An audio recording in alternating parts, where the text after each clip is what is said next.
Does this screen bring you any memories from your childhood? Maybe a school classroom or a small laptop? Well, today we are going back to the past and playing some of our childhood nostalgic games. Please leave a like, comment, share, and subscribe if you like this video. That's the only sneak peek you're getting. But we will be playing 3 nostalgic games today, from Coolmath, of course. Put down in the comments, what do you think the games are going to be? Now that that's done, we're in the home screen of the Coolmath games, and one of the first games we're going to be playing is one of the Papa's games. They had so many. They had Papa's Pizzeria, Papa's Freezeria, and so many more. The list goes on and on, but this is your last chance to sit there, take a guess about what we're playing today. And the answer is Papa's Pizzeria. Of course, it was the main game we used to play as kids. We all know it. And as I'm loading this in, it's really hitting me all the nostalgia of everything this game used to bring to me. It used to be my load off whenever stuff was getting too hard in school, or if I was literally just bored sitting there and had nothing to do. This intro brought back a lot of memories.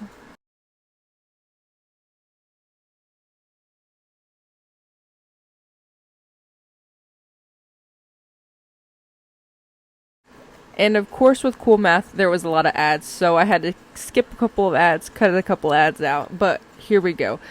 Whenever you first load up the game for the very first time, it gives you a little walkthrough on how to play, the different stations, and how to do stuff. Me and the pizza guy both looking stressed out at this point. When you first take an order, it tells you everything that they want on their pizza and how to cook it and how to cut it. So after you do that, it shows you some more stuff on how to do it, pull it up, pull it down. But you click make pizza, you throw on the pepperonis wherever it tells you to go, or whatever ingredients that you have unlocked in the point of the game that you're at. And then after you're done with that, you put it into the oven and cook it for the amount of time that it tells you to.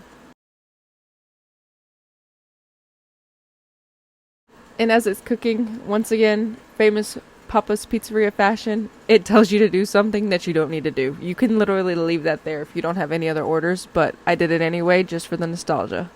And after that's done, you literally click it or swipe to the side, whatever you need to do, and you go on to the next portion, which is cutting the pizza, of course. You cut it in however many sections, whatever way it tells you to, and then you finish your order and you see what you get. In this one, we got 100, 100, 96, and 100. So pretty good. So, after that, we're going to go back and get a new order. And obviously, it's going to be a very fast day because we're already closed. So we're going to take this last order, and then after this, we'll move on to the next game. We're going to take down what they want, how to cut it, how much to cook it, and then we're going to go over, we're going to make the pizza, and we're going to slap on those pepperonis all over the pizza because that's what he wants.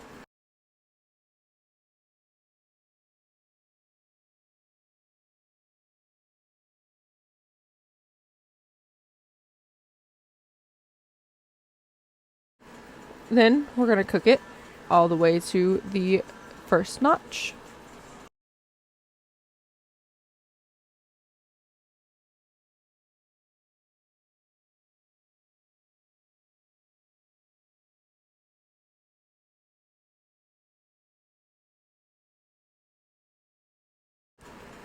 After that, we are going to go and cut it into the 4 sections that he wants, which everybody knows a good pizza should be at least cut in 8, but he wanted it in 4, so we're going to slice it down the middle and slice it down the middle sideways, and we'll see what we get again. We got 100, 100, 98, and 99, and he gave us $2.94 as a tip. So, pretty good day. It was very, very fun going back and playing this. I honestly played a little bit more after the cameras were cut. So we made $5.88 in tips, and we are still ranked 1 newbie because we just started this.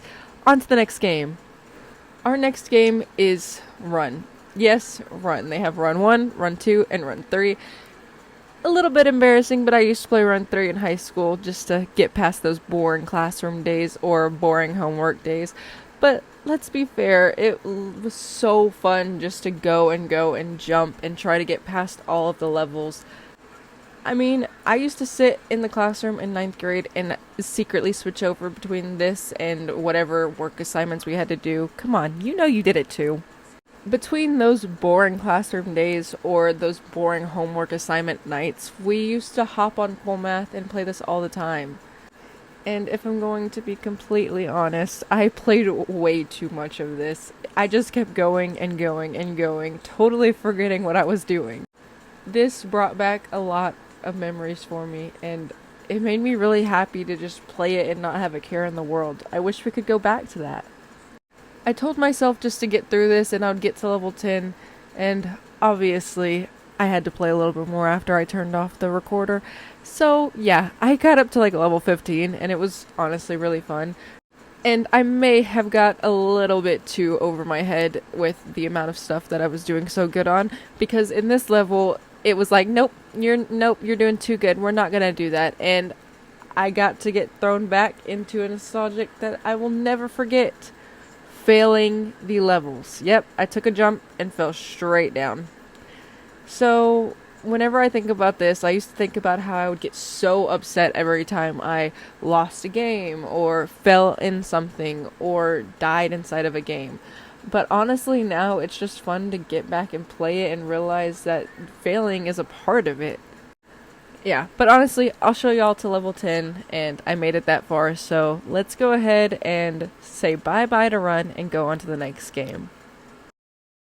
Now, everybody's favorite, Fireboy and Water Girl. You could either play this as a two-person game, or take turns playing with other people, or you could play it by yourself. You use A, W, and D to move around and jump for Water Girl, and you use the arrow keys to move Fireboy.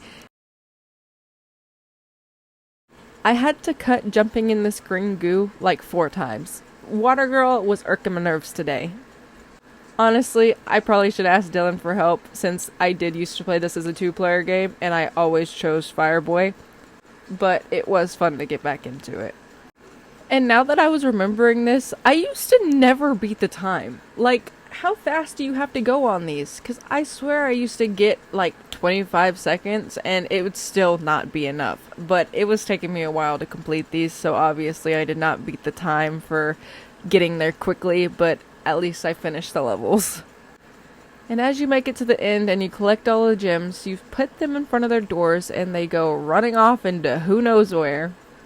Probably the next levels, but it gives you these little ticks, and like I said, I never finish the time. So after you do that, you go to the new ones and you just finish this little map and you get through it, and it was really, really exciting.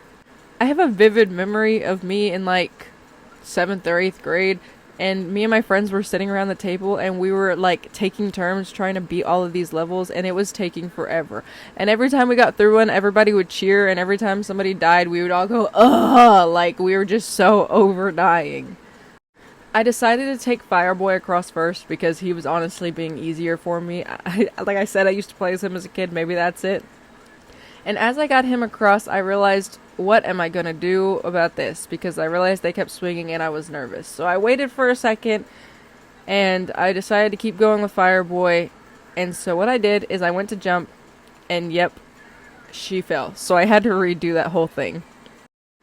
I decided to speed this part up so we wouldn't have to watch that whole thing very slowly again. But after I got back up there, I decided I'm just going to do it at the same time. Which made me a little bit nervous, but I decided to just go for it, and it ended up working out.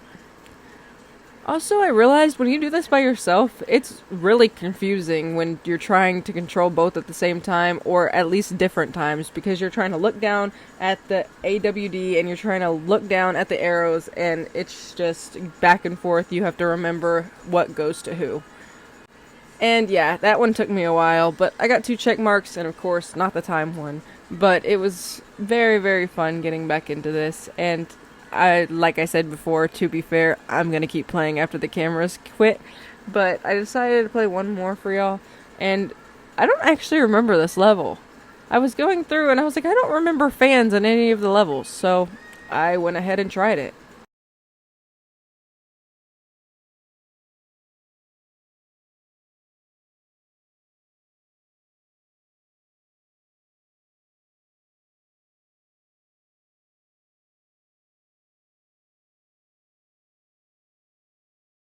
This part I was nervous for because I knew I had to jump down, let it slide, and then go back up. And since she was not listening to me, I was worried I was going to fall and not be able to get back up.